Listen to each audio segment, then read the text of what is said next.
A quiet girl and her mother stand at the kitchen door while the church bell strikes dawn. One day to prove they belong.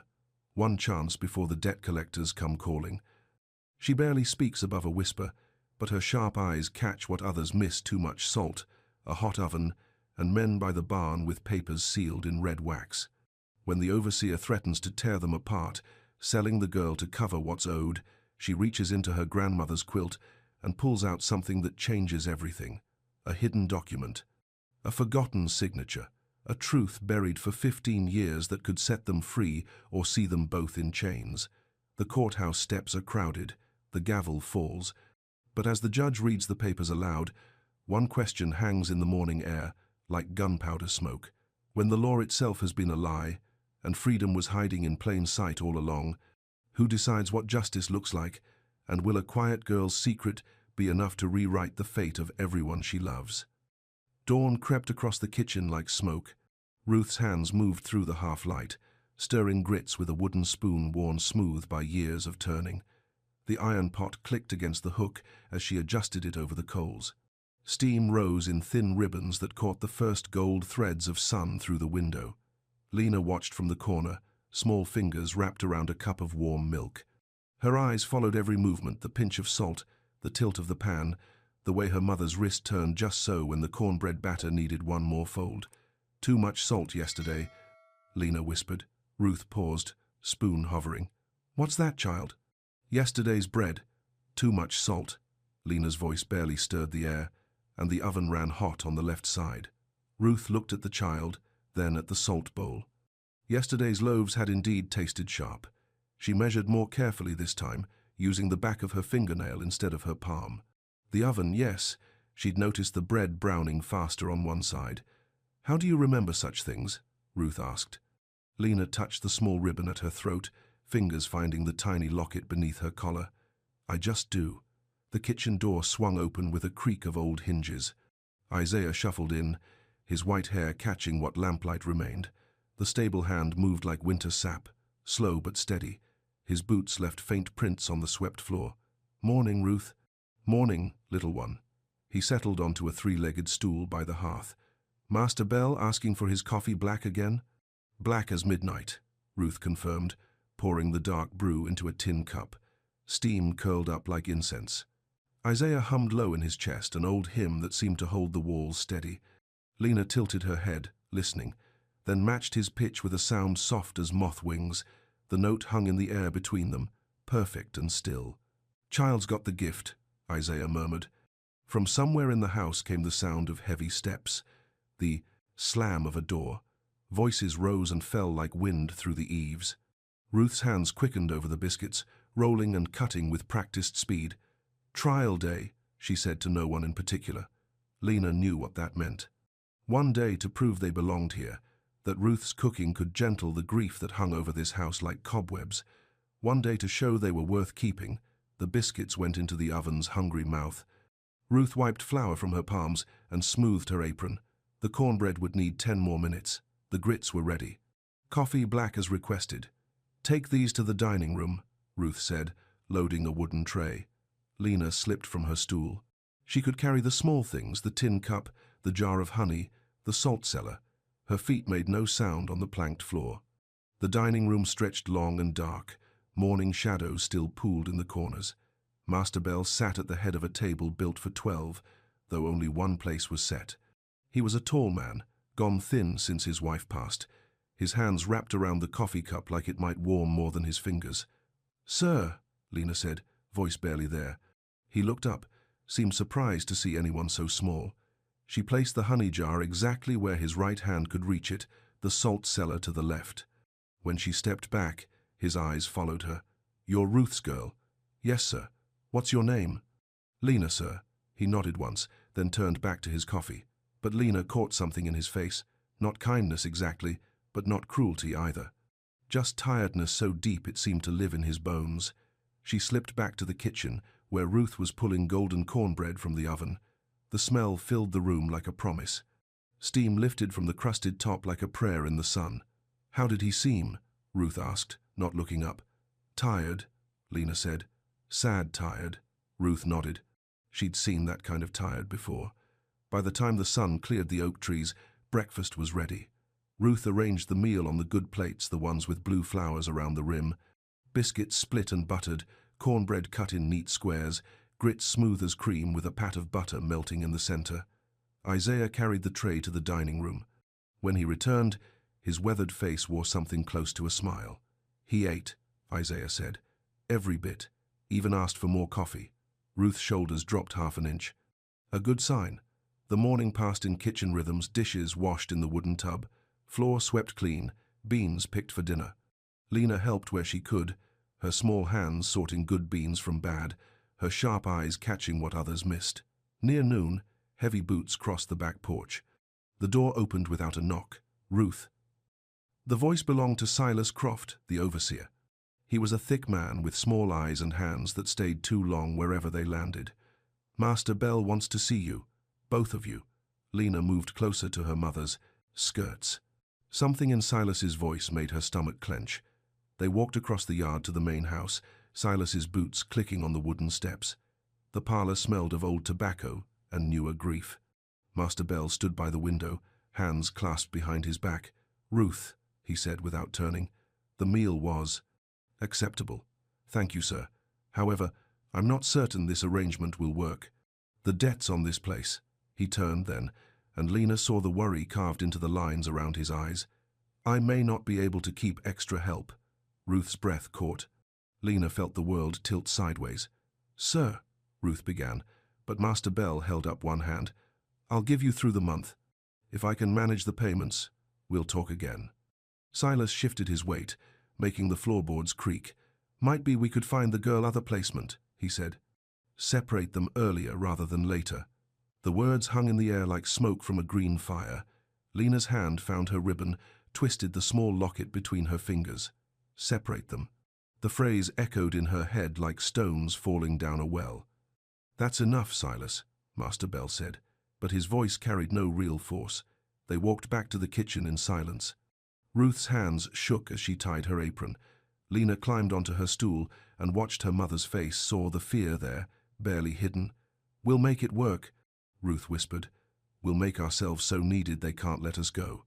That afternoon, Lena helped shell peas for dinner.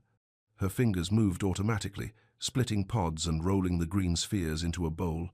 But her mind was elsewhere, turning over the overseer's words like stones in her palm.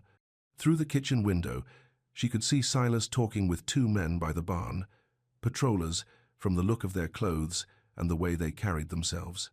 One of them held a folded paper, sealed with red wax. Lena's eyes were sharp for her age. She could make out the shape of the seal even at this distance, a bee with stripes across its back. The man tucked the paper inside his coat, and the three of them laughed about something that made Silas slap his knee. "Mama," Lena said quietly. "What is it, child?" "The men by the barn. What do you think they want?" Ruth glanced through the window, then quickly away. "Nothing that concerns us. Just keep shelling those peas." But Lena saw how her mother's hands moved faster now, how she kept checking the clock on the mantel as if counting down to something. That evening, Master Bell took his dinner in the parlor instead of the dining room. Ruth sent Isaiah with the tray pork shoulder cooked until it fell apart, greens seasoned with bacon fat, cornbread still warm from the oven. When Isaiah returned, he set the empty plates in the wash basin and looked at Ruth with serious eyes. "He's worried," Isaiah said. I could hear him talking to himself while he ate. Something about notes coming due. "What kind of notes?" Ruth asked. "Didn't catch it all, but I heard him say, 'Sell the non-essentials' more than once." Lena stopped drying the tin cup she'd been working on. Non-essentials. She knew what that word meant when applied to people. Later that night, when the house had settled into quiet and even the crickets seemed to whisper, Lena lay on her pallet beside her mother's narrow bed. Through the thin walls, she could hear the overseer's boots pacing the porch of his quarters, back and forth, like a caged animal. "Mama?" she whispered. "What is it, baby? Are we non-essentials?" Ruth was quiet for so long that Lena thought she might have fallen asleep. Then she felt her mother's hand touch her hair. "No," Ruth said finally. "We are not. We'll prove that tomorrow and every day after." But Lena heard the tremor in her mother's voice, the fear she tried to hide. Outside, Silas's boots kept pacing, and somewhere in the distance, a dog howled at the moon, a lonesome sound that seemed to echo through every shadow in the house. The next morning brought word that changed everything. Master Bell appeared in the kitchen doorway before dawn, still in his nightclothes with a coat thrown over top. His hair stood up in places, and his eyes had the wild look of a man who'd spent the night wrestling with numbers that wouldn't add up right. "Ruth," he said, "get dressed. We're going to town." "Sir?" "The courthouse. I need to settle some business with the clerk." His eyes found Lena, who was already dressed and helping her mother with breakfast preparations. "Bring the girl. All of this concerns her too." They rode in the farm wagon, wheels creaking over the rutted road. Lena sat between her mother and Master Bell, watching the countryside roll past. Cotton fields stretched away on both sides, the plants heavy with bolls that would need picking soon. Workers moved through the rows in the early morning coolness, their songs carrying across the distance. The courthouse sat in the middle of town like a brick hen surrounded by wooden chicks. Its steps were worn smooth by the passage of feet, deals made and broken, lives decided with the scratch of a quill pen. A crowd had gathered in the square, farmers with produce wagons, clerks with ribboned folders, patrollers checking papers. The air buzzed with business and gossip. Master Bell helped Ruth down from the wagon, then lifted Lena to the ground. Her feet touched the brick pavement with a small slap that seemed too loud. "This way," Master Bell said, leading them toward the courthouse steps. Mr. Pike, the clerk, sat at a portable desk beside the main entrance, his ledgers spread before him like the wings of a great bird. He was a small, neat man, with ink stains on his fingers and a way of looking at papers as if they held the secrets of the universe. "Bell," he said, looking up as they approached. "Right on time. You have the documents?" Master Bell handed over a folded paper. Mr. Pike opened it, read quickly, then reached for his pen.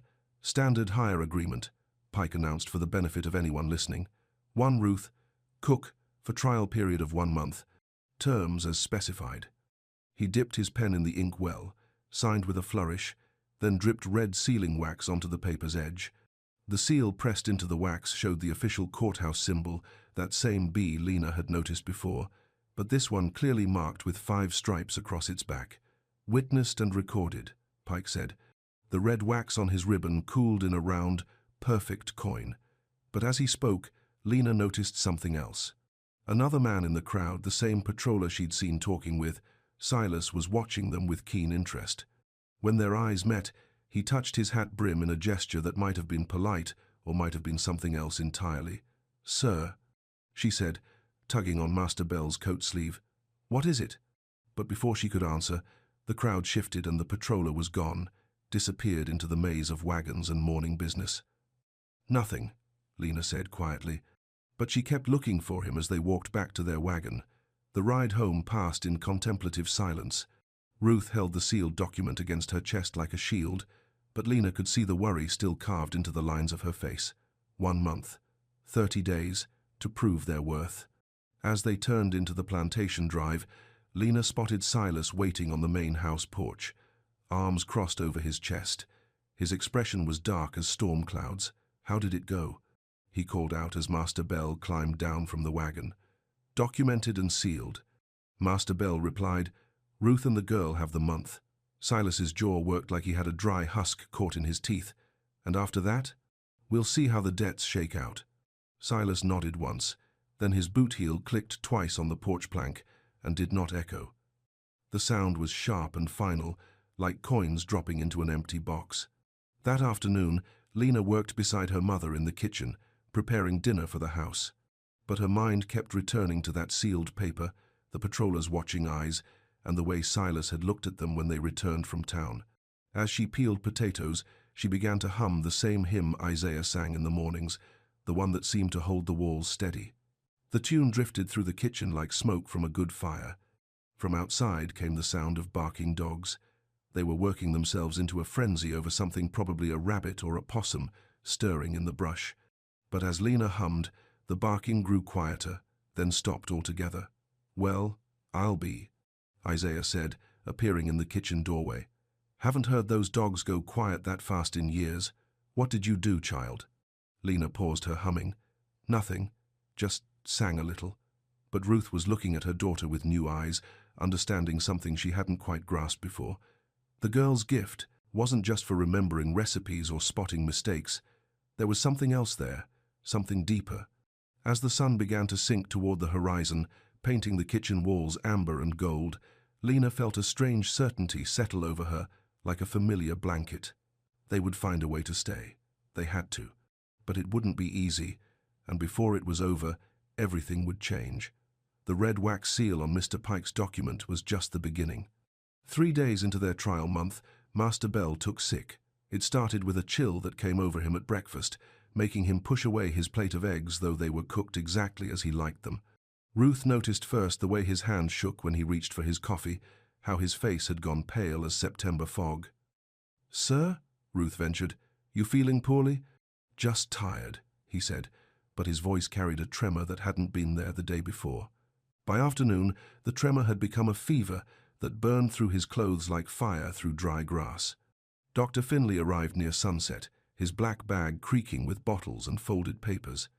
He emerged from Master Bell's room shaking his grey head. "Marsh fever," he announced to Ruth and Silas, who waited in the hall. "Seen 3 cases this month already. The wet summers brought it up from the river bottoms." He handed Ruth a folded paper covered in his careful script. "This tells you what to do. Keep him cool, but not cold. Plenty of water. And this tonic," he tapped the paper with one finger, "exactly as written. No more, no less. Latin measurements can be confusing, but they're precise for a reason." Ruth took the paper, though she couldn't read a word of it. "How much of the tonic, sir?" "It's written there. Bis die dimidium drachma. Twice daily, half a dram. Doctor." Finley snapped his bag shut. "I'll return tomorrow evening to check on him." After the doctor left, Ruth stood in the kitchen holding the paper like it might bite her. The Latin words swam before her eyes, meaningless scratches that held Master Bell's life in their curves and angles. "What's it say, Mama?" Lena asked from her place at the table where she'd been shelling beans. "Medicine, instructions. But I can't." Ruth's voice trailed off. She'd never learned her letters, had gotten by all these years with memory and instinct. Lena climbed down from her chair and stood on tiptoe to see the paper. Her finger traced the words slowly. "Bis die," she said quietly. "That means twice a day." Ruth stared at her daughter. "How do you know that?" "From the church. Reverend sometimes says Latin words. Bis means 2. Lena's finger moved to the next phrase. "Dimidium. That's half something." Ruth looked around the kitchen, making sure they were alone. "Half of what?" Lena studied the paper more carefully. "Drachma. That's a measure, like a spoonful, but smaller." She frowned, working through the memory. "Dr. Finley gave Papa Williams medicine once, when I was little. Mama, this says half a dram. But look," she pointed to a spot where the ink had blotted slightly. "See how his pen dragged there? The writing's not clear. Someone might read that wrong." Ruth felt something cold creep up her spine. "Read it wrong how?" "Could look like bis die, unum drachma. 1 dram instead of half." Ruth reached for the brown bottle Dr. Finley had left. The liquid inside was dark as old blood, with a bitter smell that made her nose wrinkle. If Lena was right, if someone gave too much. "We need to be very careful," Ruth murmured. That night, they took turns sitting with Master Bell. The fever had him by the throat, shaking him like a dog shakes a rat. He spoke to people who weren't there, his dead wife, his father, men whose names Ruth didn't recognize. Sweat soaked through shirt after shirt. Ruth measured the tonic carefully, using the smallest spoon she could find. Half a dram, twice a day. She counted the drops, 17 each time, and watched Master Bell swallow them down with cool water. By the 3rd night, the fever had climbed higher. Master Bell's breathing came fast and shallow, like a bird's. Ruth pressed wet cloths to his forehead, counting breaths the way Lena had taught her in, for 4 counts, out for 4 counts, watching for the rhythm to steady. "Is he going to die?" Lena whispered from the doorway. "No," Ruth said firmly. "The fever's breaking. See how he's sweating more? That's the sickness leaving him." And she was right. By dawn, Master Bell's breathing had evened out. His skin felt cooler, though still warm. When Ruth offered him water, he opened his eyes and actually saw her. "Ruth," he said, voice rough as tree bark. "Yes, sir. You've been sick 3 days. He tried to sit up, couldn't quite manage it. The tonic? Did you? Half a dram, twice daily, just like the doctor ordered. Something flickered in his eyes, surprise maybe, or gratitude. You can read the doctor's writing? Ruth glanced toward the door where Lena hovered, small and still as a shadow. I managed. Master Bell followed her gaze, saw the child watching with those bright, careful eyes. Understanding passed across his face like sunrise over water. I see, he said quietly. That morning, as Master Bell slept deeply for the first time in days, Silas appeared in the kitchen doorway. His clothes were muddy, as if he'd been riding hard roads in the pre-dawn darkness. How's he doing? Silas asked, but there was something in his tone that made Ruth look up sharply. Better. Fever's breaking. Good, good. Silas picked up the medicine bottle, turned it in his hands. Doctor been back to check on him? Coming this evening. Silas nodded, set the bottle down with a small click. Shame if something happened to him right now. Debts coming due, accounts unsettled. Lot of people would be affected. Ruth felt ice form in her stomach. What do you mean? Oh, nothing specific. Just that. Sick men sometimes get confused about their medicine. Take too much, or not enough. Silas's eyes found Lena, who had gone very still beside the stove. Easy mistakes to make when you can't read proper. The threat hung in the air like smoke from a bad fire. Ruth understood now Silas had been hoping Master Bell would die from the fever or from a mistake with the medicine. Would have been so easy to blame on ignorance, on a servant who couldn't read the Latin instructions. Well, Silas said, straightening his coat, I'll be around if you need anything. Anything at all.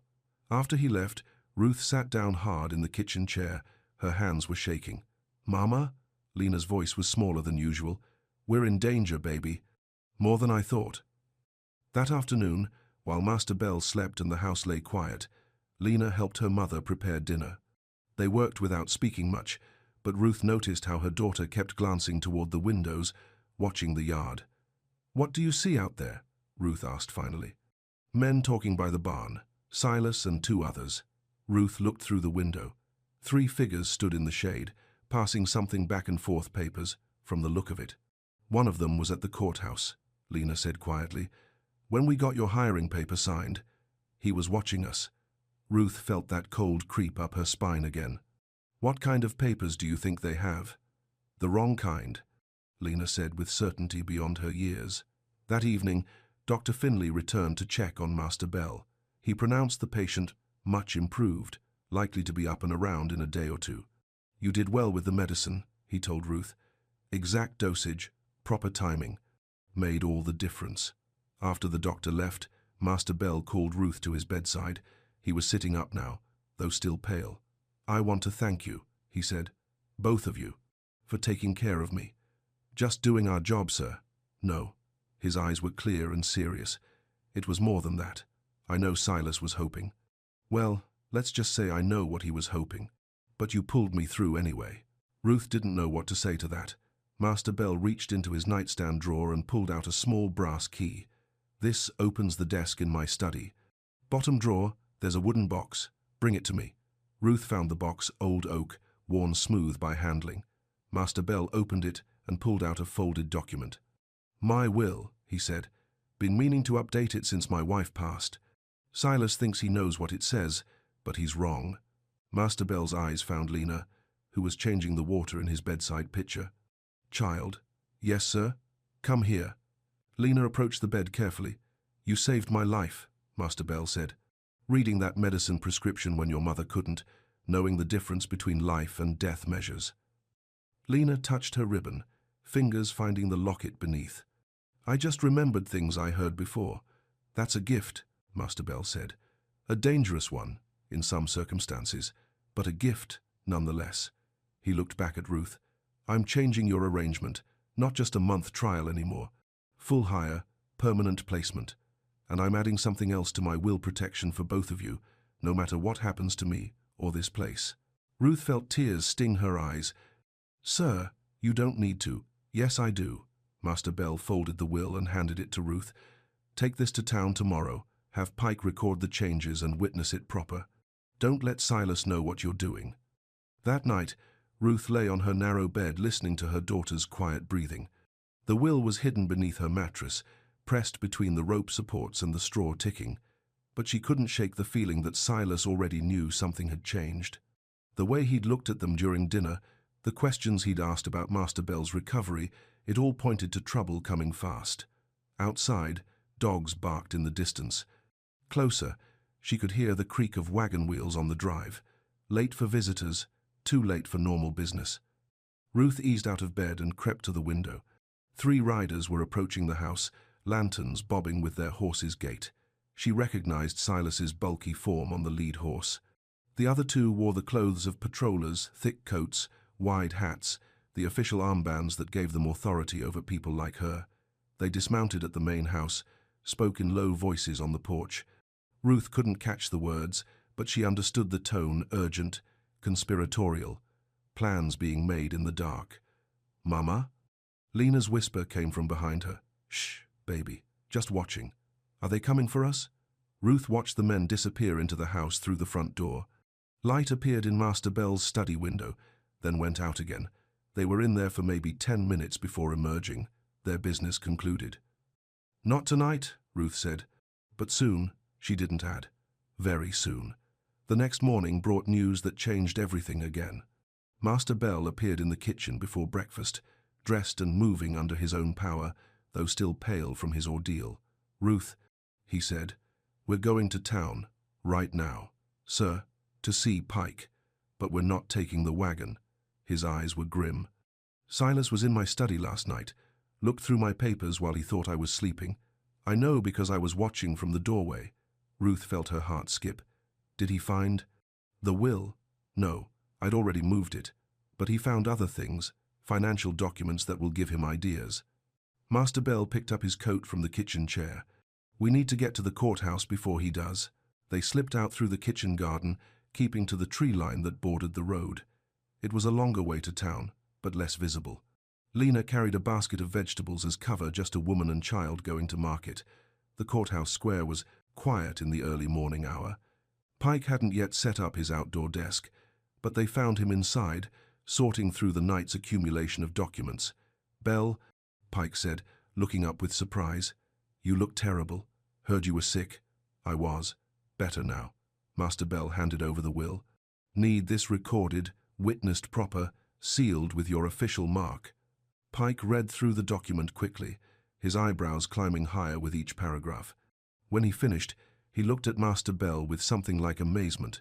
"This is unusual, but legal? Perfectly legal." "Unusual, but legal." Pike reached for his pen and ink. "You'll need 2 witnesses."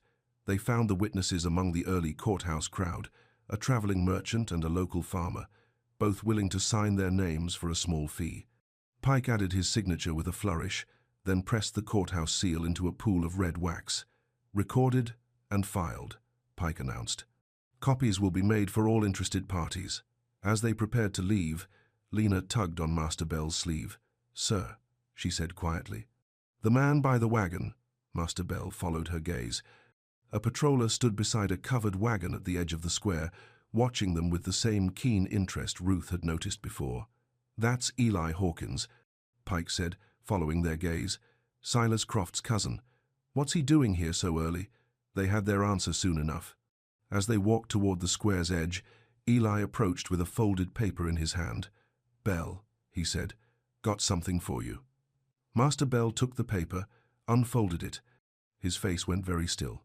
"What is it?" Ruth asked. "Debt collection notice. Says I owe $1,200 to a Richmond bank. Payment due in 10 days. $1,200? Pike had followed them, his clerk's curiosity aroused. "That's not right. I've seen your financial papers. You don't owe Richmond anything." Eli shrugged. "Papers don't lie. Got the bank's seal right there." Pike examined the document more carefully.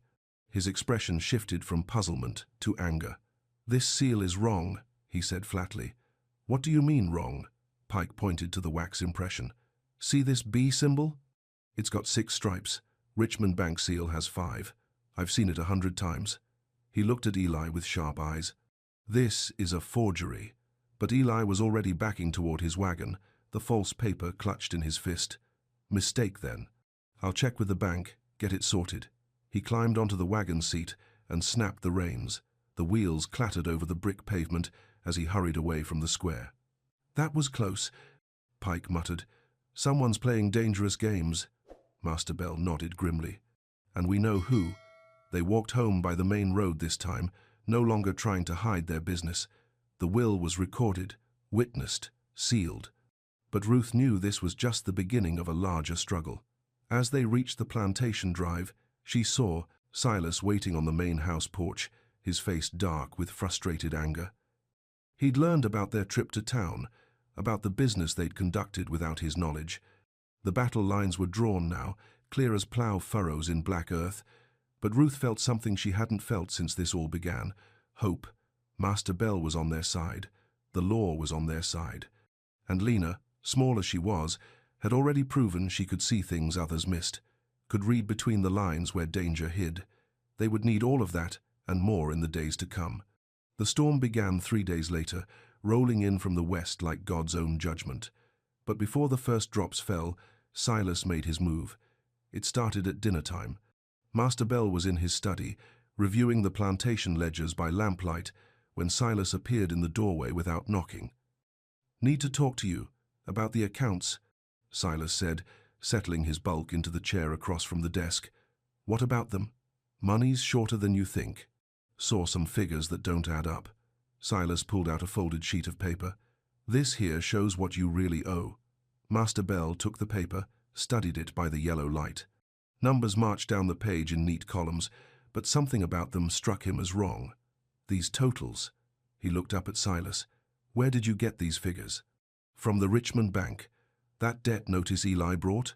It's real, just had the wrong seal by mistake. Bank sent a corrected version." Master Bell examined the paper more closely. The ink was fresh, the writing too uniform. Most telling of all, the arithmetic was wrong subtraction errors that inflated the debt by nearly half. "Silas," Master Bell said quietly, "this is fraud. Now, that's a serious accusation. Get out." "What?" Master Bell stood up behind his desk, the ledger book open before him like evidence at a trial. "Get out of my house and off my land. You're dismissed." Silas's face went red, then white, then red again.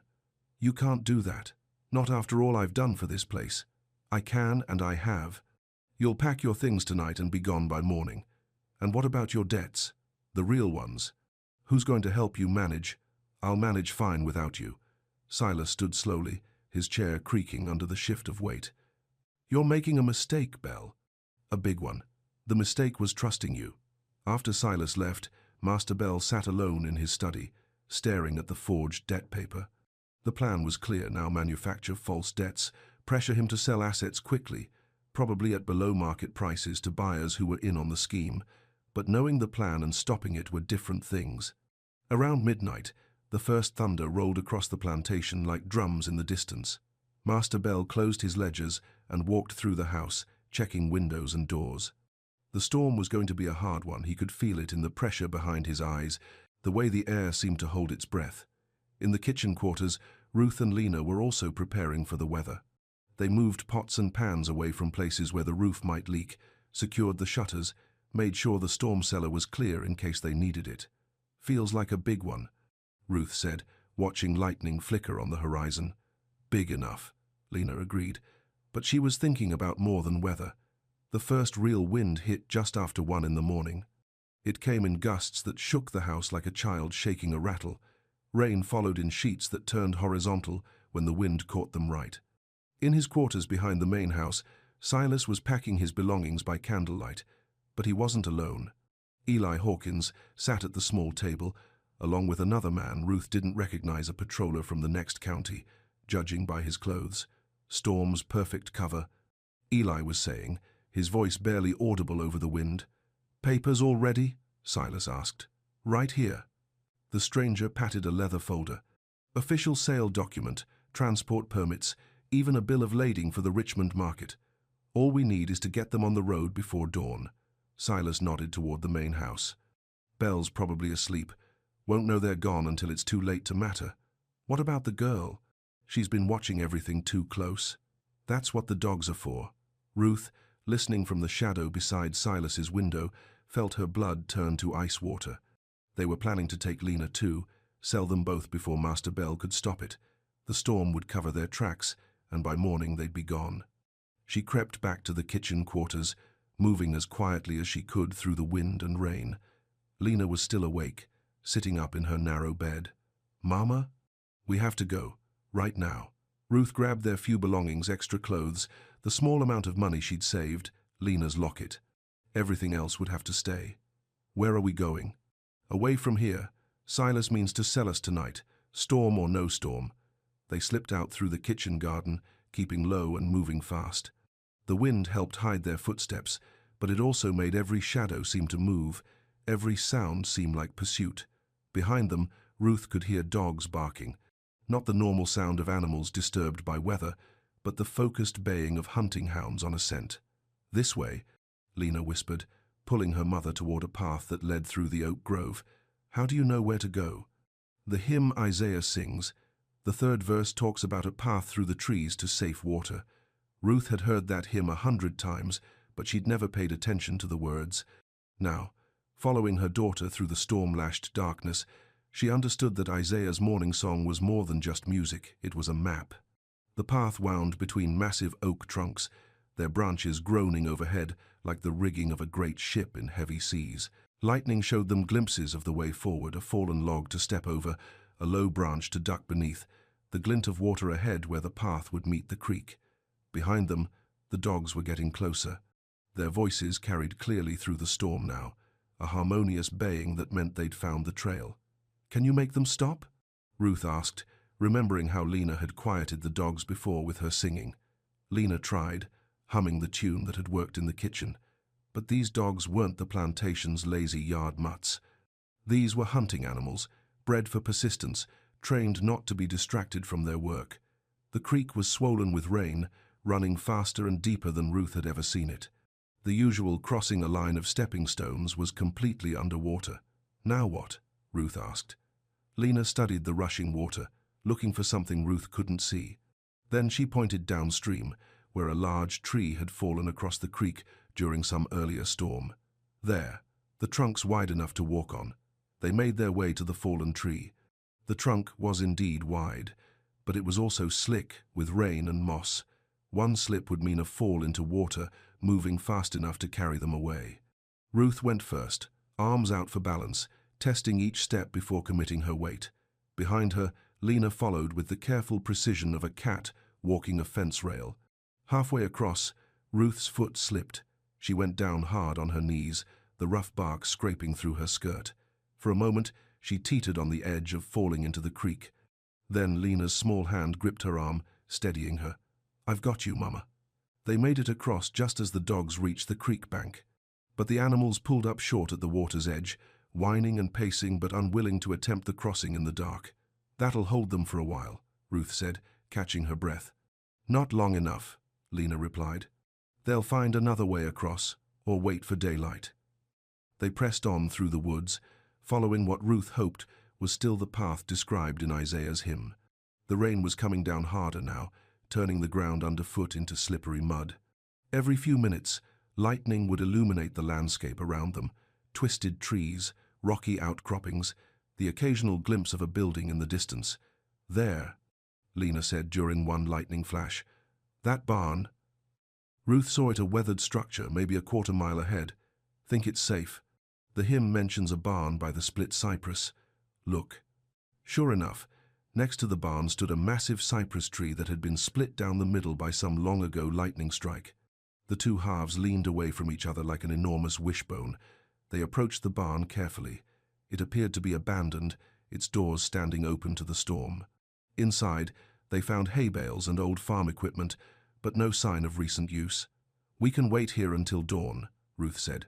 "Figure out where we are, where to go next." But as they settled into the shelter of the hay bales, they heard new sounds outside, wagon wheels and voices, barely audible over the storm. Ruth peered through a gap in the barn's siding. 3 men on horseback were approaching, leading a covered wagon.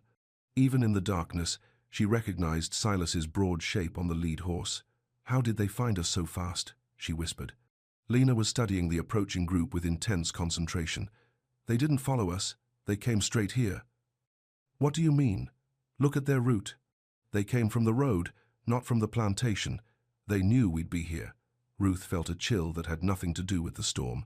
Someone told them about the hymn, about the path. Or they figured it out themselves. Lena's voice was grim beyond her years. Silas has been planning this for a long time. He probably knows all the escape routes. The wagon stopped outside the barn. They could hear Silas talking to his companions, his voice carrying just enough for them to catch fragments. Check the barn first. Papers are in order. Richmond, by noon if we start now. Ruth grabbed Lena's hand. They couldn't stay here, but where else could they go? The storm had worsened, turning the night into a chaos of wind and rain that would make any further travel nearly impossible.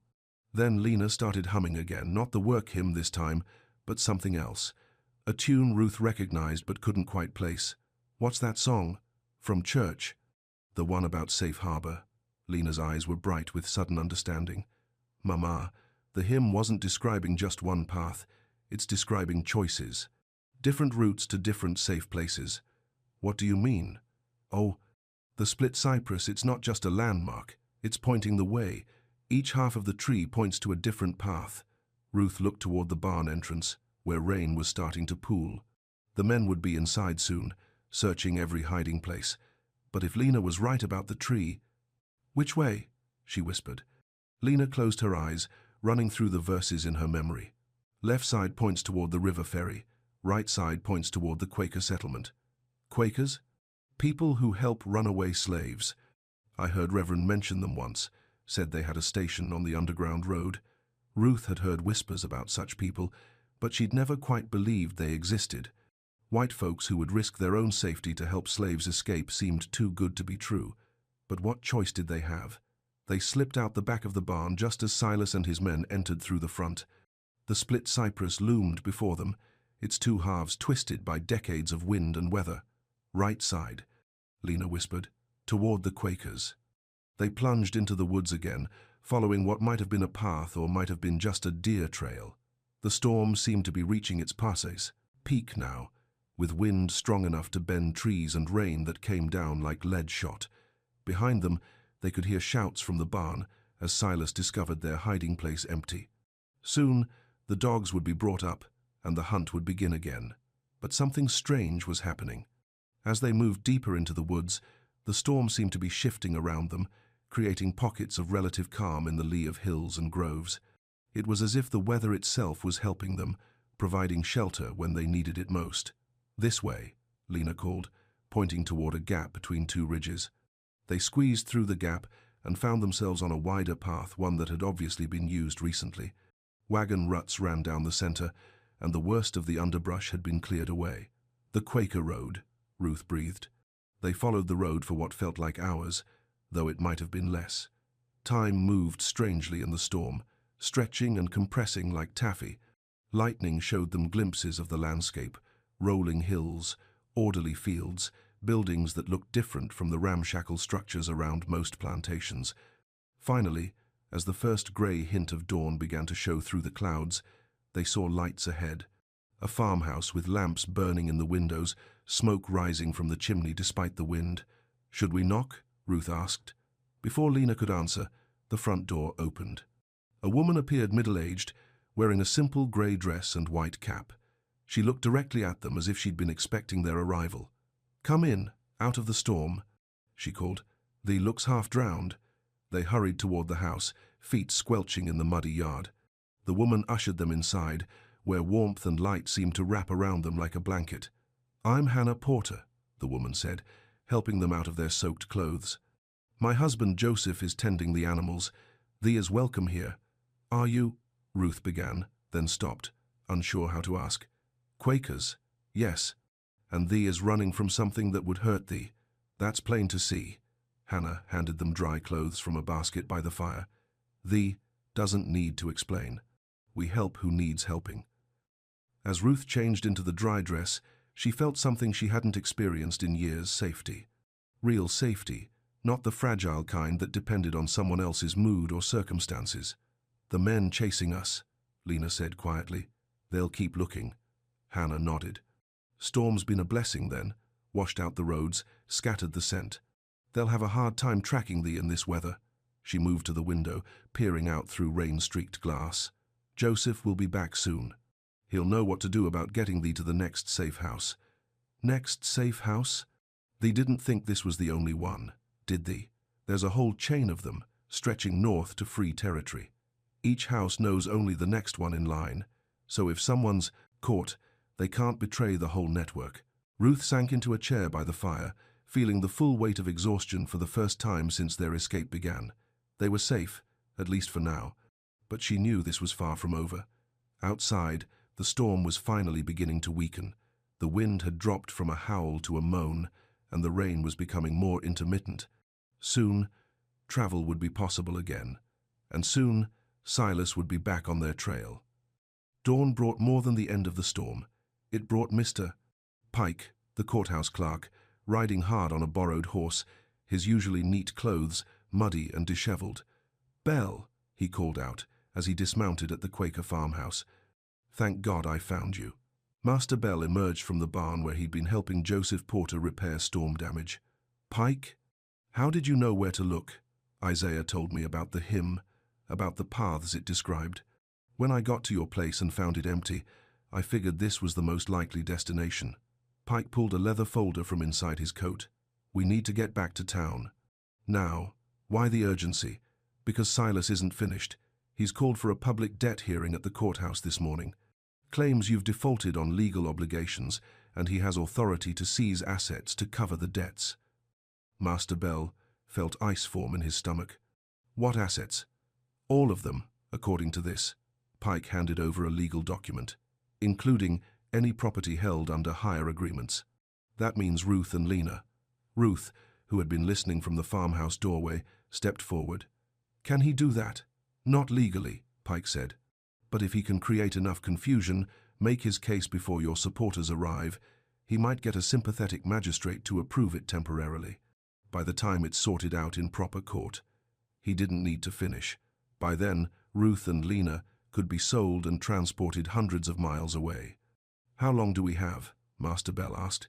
"Hearing set for 9 o'clock. It's nearly 7 now." Joseph Porter had been listening while he worked on the broken fence rail. "I can get thee to town," he said quietly. "But thee should know there are patrollers on all the roads. They're looking for runaways." "Then how?"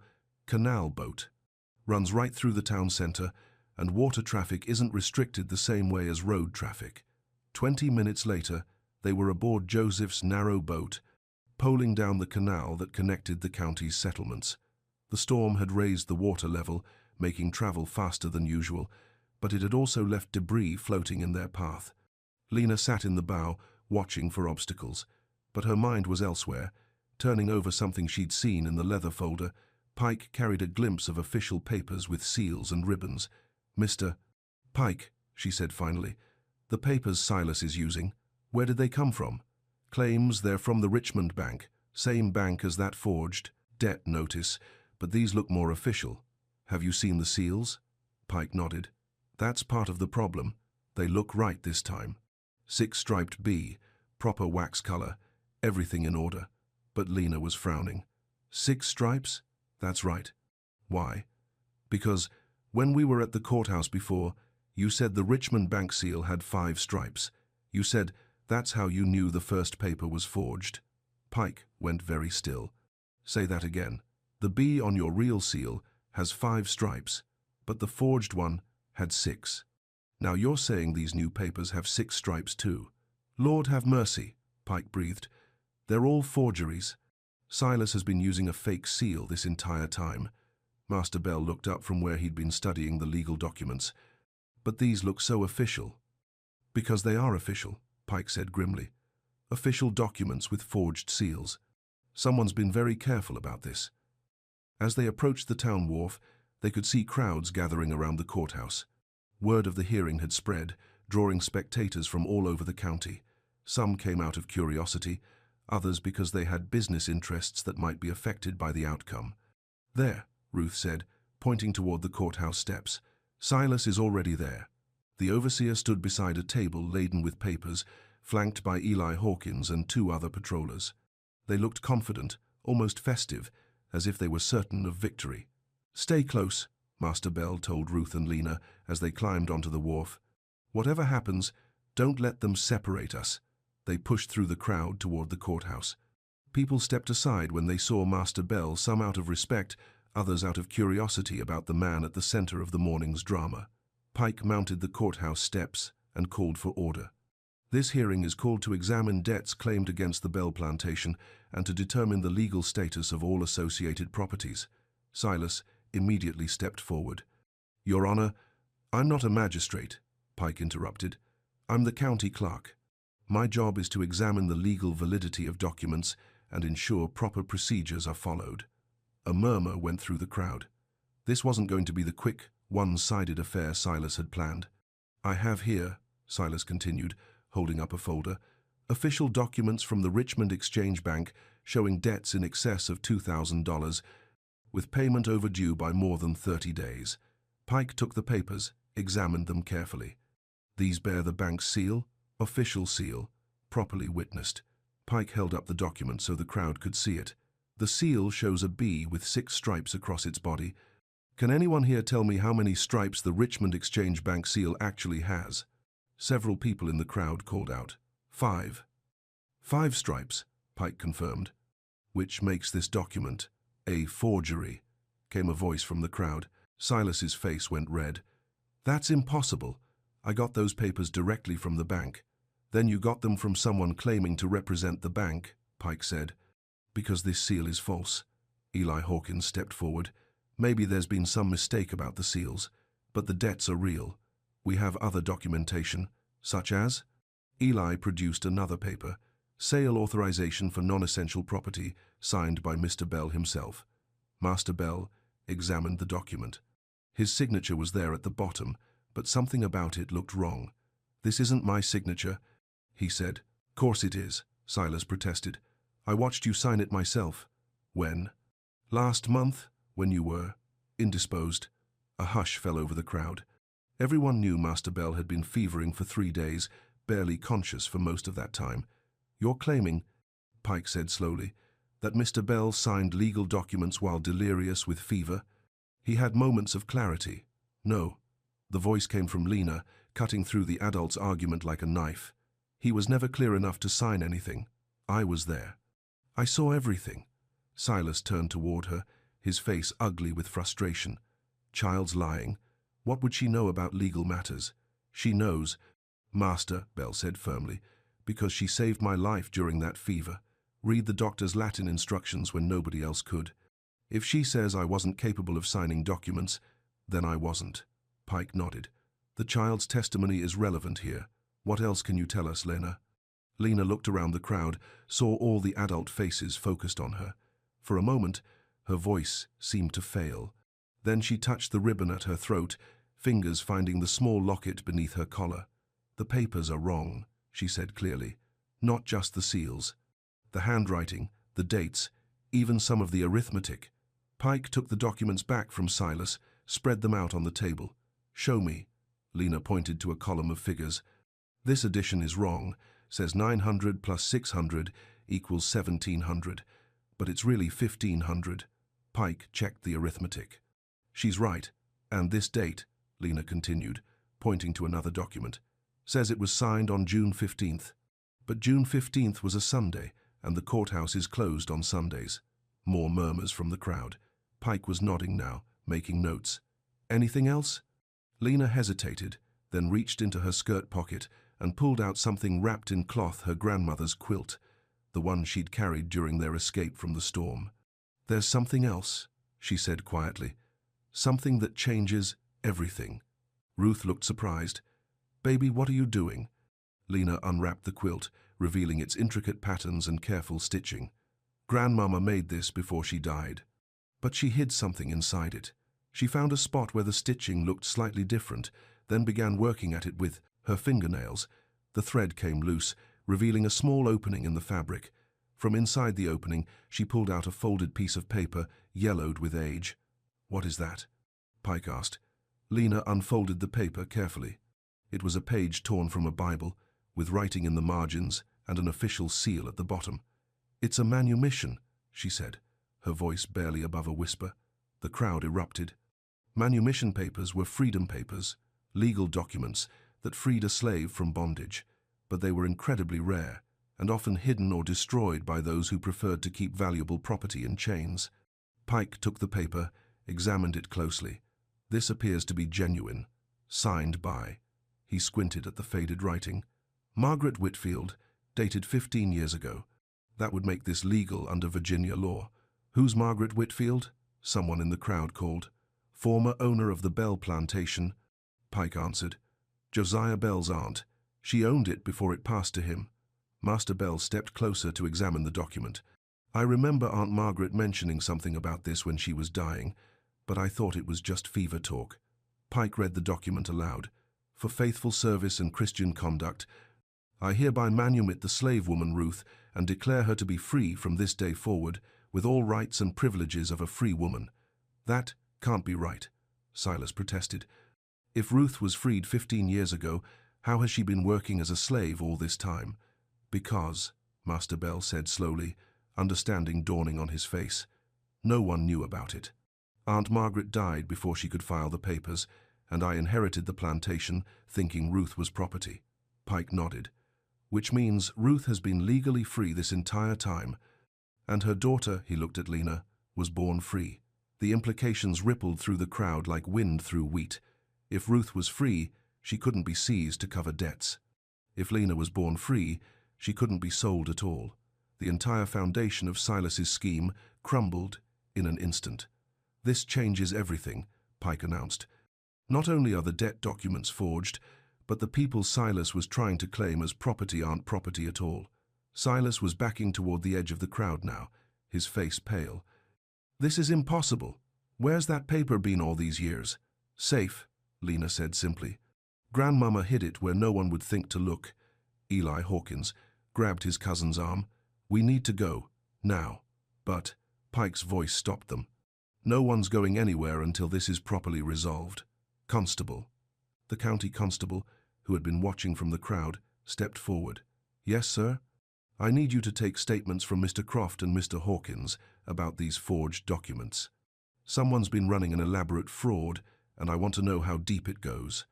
As the constable took charge of the two men, Pike turned to Master Bell and Ruth. "This manumission is legal and binding," he said. "I'll file it with the court records and issue new papers confirming Ruth's free status.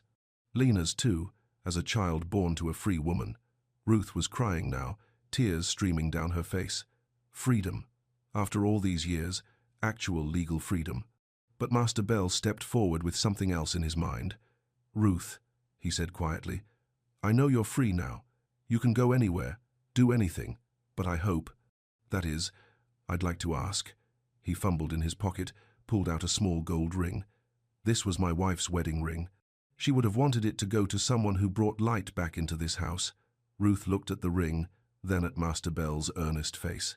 "Sir, I'm asking you to marry me," he said simply. "Not as master and servant, but as equals, as partners." The crowd had gone completely quiet. This wasn't how these stories usually ended. Ruth took a step closer. "Are you sure?" I was a slave yesterday. Yesterday you were legally free and didn't know it. Today you're still free, but you know it. That doesn't change who you are, or what you mean to me and this household." She looked at the ring again, then at Lena, who nodded encouragingly. "Yes," Ruth said finally. "Yes, I'll marry you." The cheer that went up from the crowd could probably be heard 3 counties away. Pike grinned and reached for his official seal. "Well then," he said, "let's make this legal too." Reverend Amos pushed through the crowd, his Bible already in hand. "If we're having a wedding, we're going to do it right." They stood on the courthouse steps in the morning sunlight, surrounded by half the county. Pike served as official witness while Reverend Amos spoke the familiar words, "Dearly beloved, we are gathered here."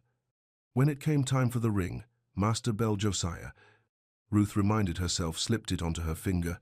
It stuck for a moment, too tight, but then Lena stepped forward with a tiny bottle of lamp oil from her pocket.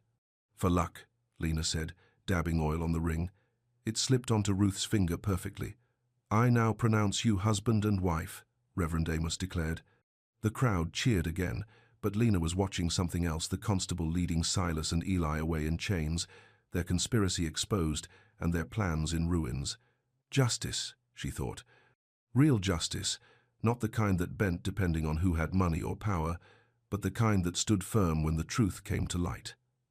As the crowd began to disperse, Pike approached with an armload of papers. "Legal copies of everything," he said. "The manumission, the marriage certificate, even a document voiding all those fraudulent debt claims. Keep them safe." That evening, back at the plantation that was now truly their home, Ruth hung the freedom quilt above the mantelpiece in the main parlor. Lena sat at the kitchen table, writing in a clean ledger book that Josiah had given her. "What are you writing, baby?" Ruth asked. "Recipes," Lena said, her careful handwriting marching across the page, starting with cornbread, the way you make it, with just the right amount of salt. Isaiah appeared in the kitchen doorway, drawn by the smell of coffee and the sound of quiet conversation. "Heard things went well in town today," he said. "Better than well," Ruth replied. "Everything's changed." "Not everything," Lena said, looking up from her writing. "The important things are the same. We're still family. We still take care of each other. We still make the best cornbread in 3 counties." Isaiah laughed, a sound like water running over smooth stones. "Some things don't need changing." As night settled over the plantation, lantern light spilled from the kitchen windows onto the porch where Josiah and Ruth sat in comfortable chairs, talking quietly about plans and possibilities. The future stretched ahead of them, uncertain in some ways, but built on a foundation of law and love and truth. Inside, Lena finished writing her recipe, carefully blotting the ink dry. At the bottom of the page, in letters almost too small to read, she added a final note: "Serve with freedom and joy."